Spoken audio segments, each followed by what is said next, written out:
Bonjour à tous, donc nous allons faire la lecture d'une petite histoire qui s'appelle La sorcière camomille et le château hanté.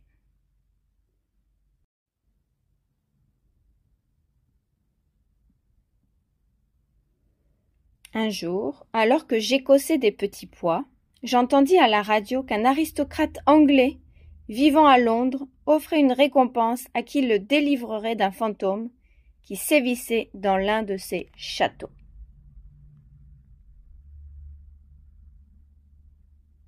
Voilà un travail pour moi, pensai-je aussitôt.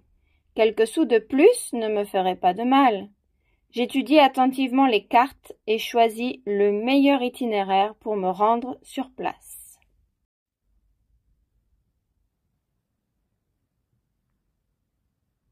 Je m'envolai rapidement pour la Grande-Bretagne.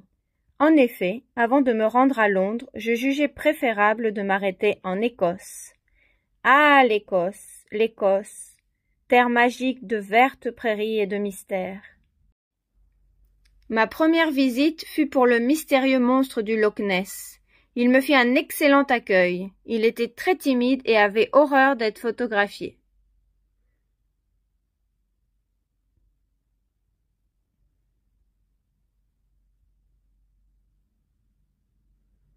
Il m'appréciait beaucoup car lorsqu'il était petit, je lui avais offert un paquet de cacahuètes.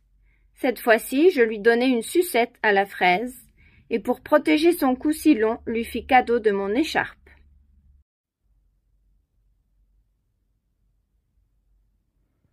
Je m'envolai enfin vers Londres, la grande capitale. Je franchis, au moment même du changement de la garde, les toits du palais de Buckingham, qui, comme chacun le sait, est la résidence de la reine d'Angleterre. Comme j'aimais beaucoup ce spectacle, je m'inclinai pour mieux voir et lâchai mon sac de voyage. Quel désastre!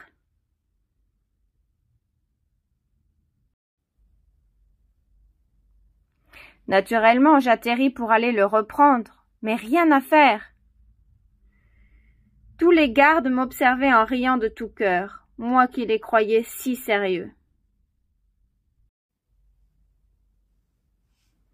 Je pus enfin repartir et arriver près de l'horloge de Big Ben. Quelle merveille! Pour la voir mieux, je m'approchai tant.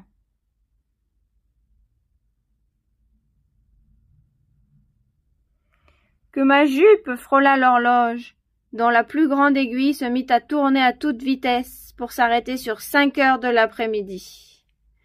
Tous les piétons regardaient ébahis. Ils changèrent l'heure de leur montre et se précipitèrent pour prendre leur tasse de thé.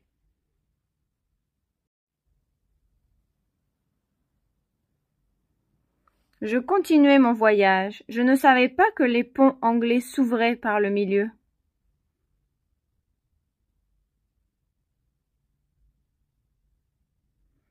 Je calculai mal ma trajectoire de vol et me retrouvai suspendu à ce maudit pont ouvrant.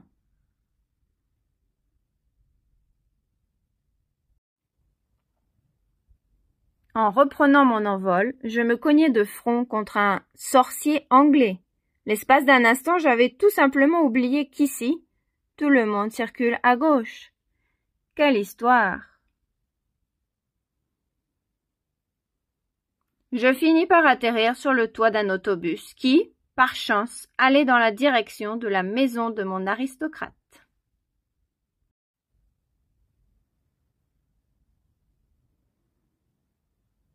J'atteignis enfin le but de mon voyage et me présentai à l'adresse signalée dans l'annonce. Le majordome me reçut. Le lord et la lady semblèrent très heureux quand je leur proposai de les libérer du fantôme de leur château.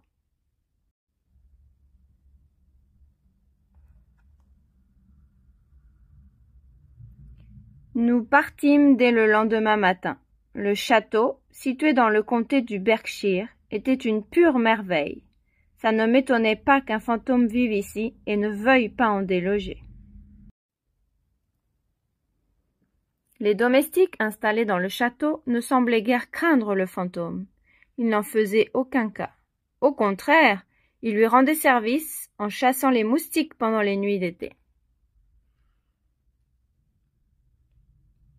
Je commençai mes recherches dans un gros livre de la bibliothèque. Il semblait que le château avait appartenu au comte de Nez-Noir. Nez-Noir, Nez-Noir, le nom me disait quelque chose.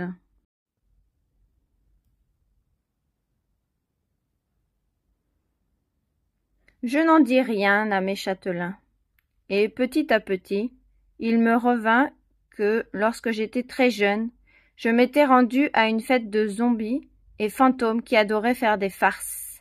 Parmi ces fantômes, il y en avait un d'origine anglaise, qui s'appelait Nez-Noir, et qui, une fois, nous avait raconté qu'il voulait retourner dans son pays pour y prendre possession d'un château qu'il avait hérité d'un vieil oncle. « Voyons s'il ne s'agirait pas du même, » me disais-je. Comme je m'y attendais, juste sur le coup de minuit, j'entendis un bruit épouvantable dans le corridor. Les châtelains, réveillés par tout ce tapage, étaient quasiment morts de frayeur. C'était le moment d'entrer en contact avec mon fantôme. « Montre-toi si tu es là, Jonathan. Quelle émotion !»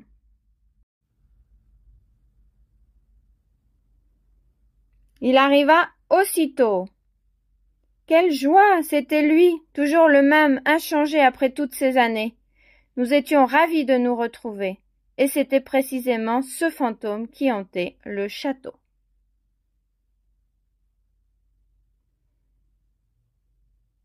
Nous passâmes toute la nuit à rire et à nous rappeler nos souvenirs de jeunesse, quand nous allions dans les fêtes et les bals. Je l'invitai à passer quelque temps chez moi, ce qu'il accepta immédiatement avec plaisir.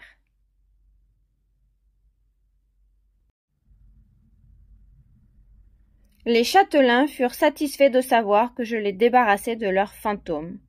Et, conformément à notre accord, ils me remirent ma récompense, une vraie fortune. Avec autant d'argent, je pouvais construire une belle maison de retraite pour les fantômes.